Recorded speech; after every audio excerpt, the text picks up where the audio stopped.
Assalamualaikum warahmatullahi wabarakatuh. Perkenalkan, nama saya Muhammad Haikal Firdaus. NIM saya 1422500027 dari Prodi Teknik Mesin kelas A. Baik Bu, hari ini saya akan membahas soal ITS, ilmu hayat, yaitu dengan temanya peran teknik mesin dalam konservasi lingkungan dan penerapan teknologi berkelanjutan. Di sini saya memilih dampak pencemaran batubara dan solusi rekayasa tekniknya. Kenapa? Karena batubara sudah meluas di Indonesia, terutama di Kalimantan.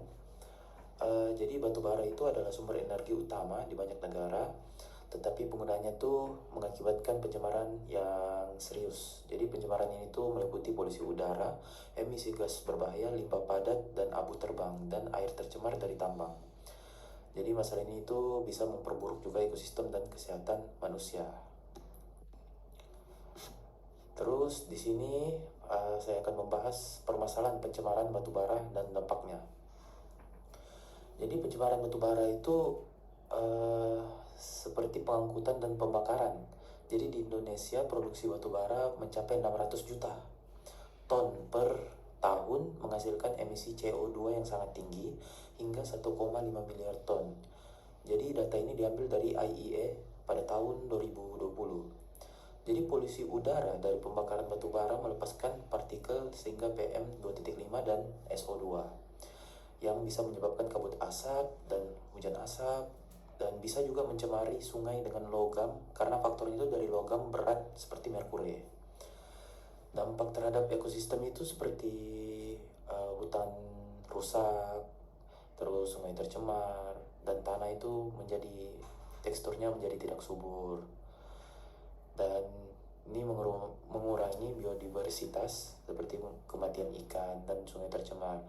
Dan dampaknya pada manusia juga itu bisa menyebabkan penyakit pernapasan, kanker, dan kematian dini. Sekitar 800.000 orang yang meninggal per tahun akibat polusi udara dari batubara.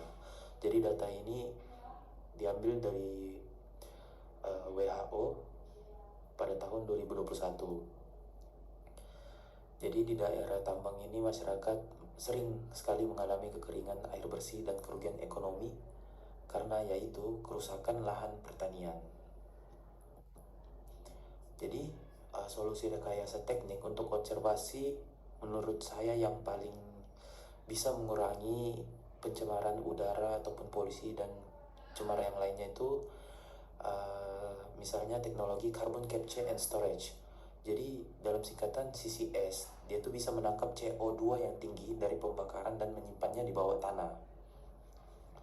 Terus dia juga bisa mengurangi emisi hingga 90%. Jadi data ini sudah diambil di IPCC pada tahun 2021. Dan seterusnya, sistem daur ulang panas juga bisa memanfaatkan energi buang dari pembakaran yang bisa menghasilkan listrik tambahan, terus menghematkan energi, dan salah satunya juga bisa menggantikan atau transisi ke biofuel atau energi terbarukan seperti panel surya, terus menggantikan batubara dengan potensi mengurangi sekitar 50-80%. Jadi ini data juga diambil dari IEA dan pada tahun 2020.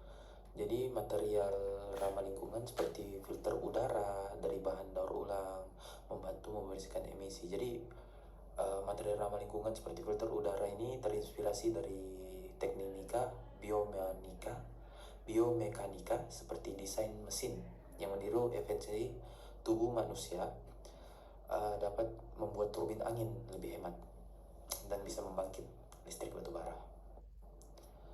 Terus di sini tabel infografik yang saya sudah ringkaskan, yaitu di sini ada masalah, dampak, solusi teknik. Jadi seperti polusi udara tadi, pembakaran yang dampaknya hujan asap, kabut asap, dan mengakibatkan 800.000 kematian dini per tahun.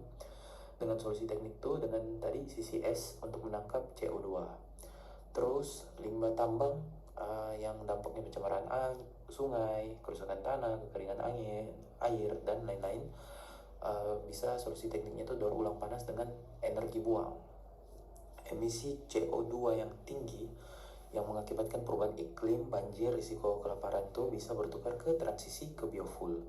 Kerusakan lahan juga seperti dampaknya hilangnya hutan, erosi, penurunan biodiversitas, turbin angin, yaitu efisien tadi dengan filter udara biomekanika. Jadi Bu, saya rasa cukup di sini. Maafkan kalau saya minta maaf kalau ada kurangnya.